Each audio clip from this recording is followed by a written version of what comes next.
10,000,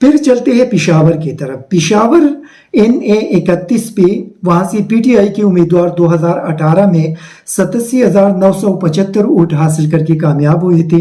ANP کے امیدوار نے 42,000 ووٹ، پیپلز پارٹی کے 7,500، MMA کے 11,600 اور PMLN نے 3,000 ووٹ حاصل کیے تھے.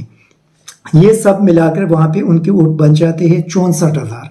اور PTI کے امیدوار نے وہاں پہ 2018 میں 84,000 سے زائد ووٹ حاصل کیے تھے. لیکن ان کا سوچ یہ تھا کہ وہاں سے ہم غلام احمد بلور کو الیکشن میں لے کر آئیں گے اور وہ عمران خان کے مقابلے، کیونکہ اس وقت جب ان لوگوں نے ان کینڈیڈیٹ کا انتخاب کیا تو ان کو اندازہ نہیں تھا کہ عمران خان خود ہی الیکشن کے لیے آ رہے ہیں. تو یہاں آپ اندازہ لگا سکتے ہیں کہ یہاں پہ الیکشن کی کیا نتائج آنے والے ہیں.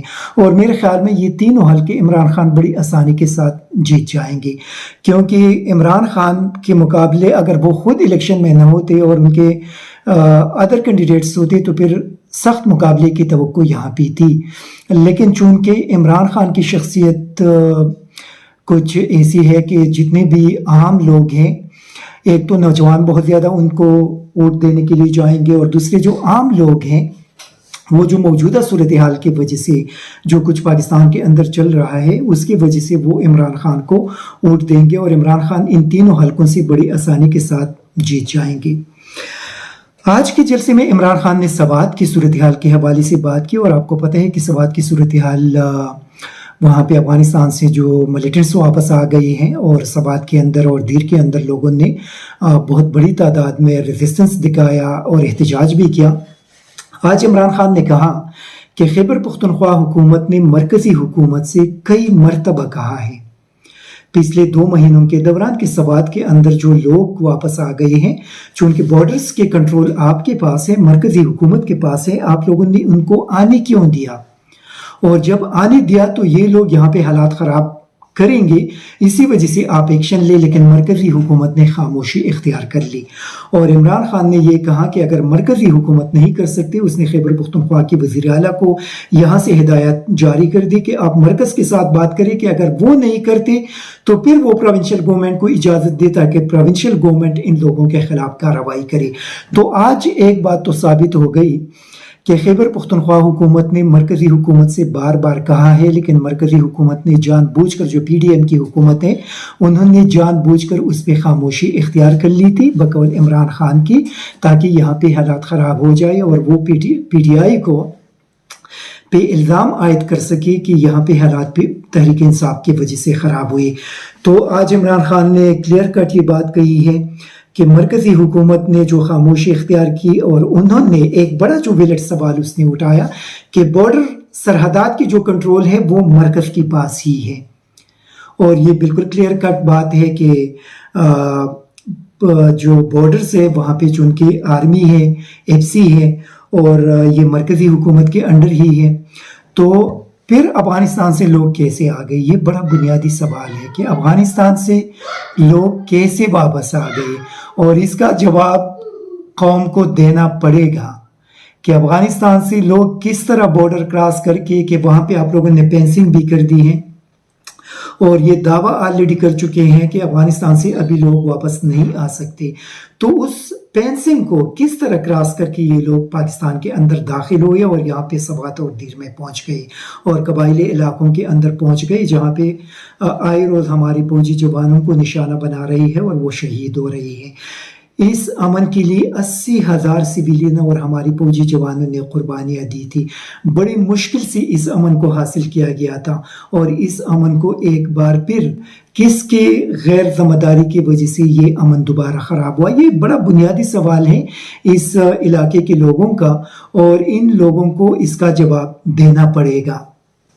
اس کے اندر ایک اور بھی بڑا بنیادی سوال ہے، اور وہ یہ ہے کہ شاید آپ لوگوں نے خیبر ٹی وی پہ سوات سے تعلق رکھنے والے ایک تحریک انصاف کے MPA ہیں، اور انہوں نے انٹرویو دی 1-2 دن پہلے کی بات ہے، اور انہوں نے ایک بات بڑی کلیئر کہہ دی ہے کہ ہم تو مرکزی حکومت کا انتظار کر رہے تھے، لیکن ایسا لگ رہا ہے کہ رانا ثناء اللہ سوات کی حالت میں انٹرسٹڈ نہیں ہے.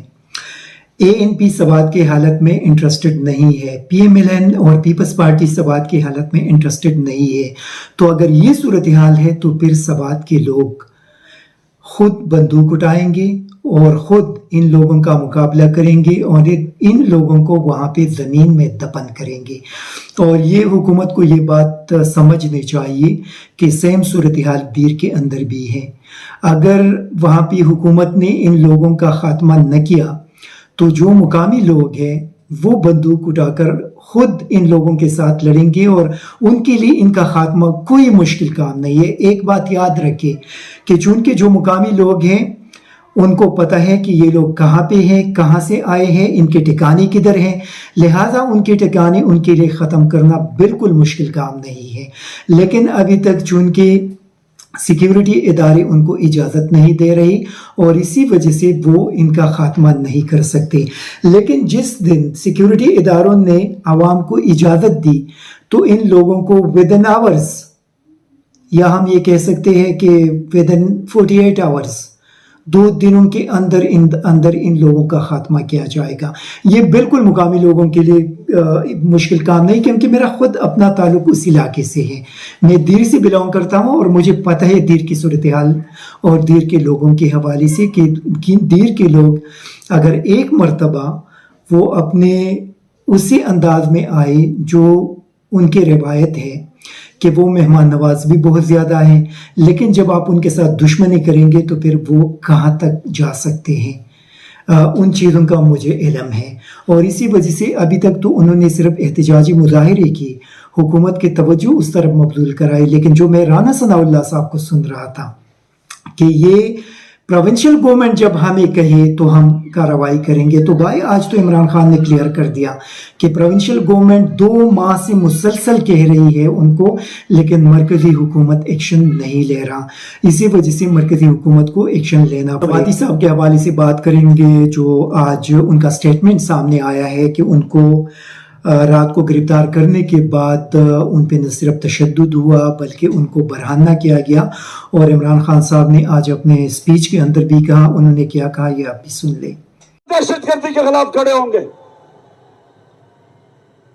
اور جو اعظم سواتی سے کیا اس سے پہلے جو کسٹوڈیل ٹارچر بند کر کے تشدد کیا اس سے پہلے شہباز گل پہ اور پھر صحافیوں پہ,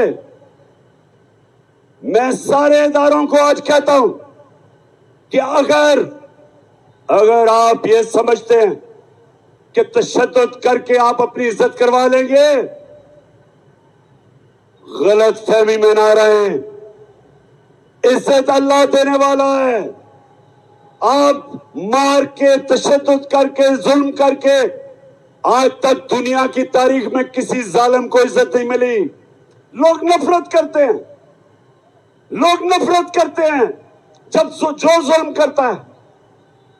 اور اگر آپ یہ سمجھتے ہیں کہ آپ لوگوں کی رائے روک لیں گے اور اس طرح کے تشدد کر کے جب سارے چوروں کو چھوڑا جا رہا ہے, شہباز شریف جیسے ڈاکو اور اس کے بیٹے کو بری کیا گیا FIR کیسز سے, جو بھی ذمہ دار ہیں ان کو شرم آنی چاہیے.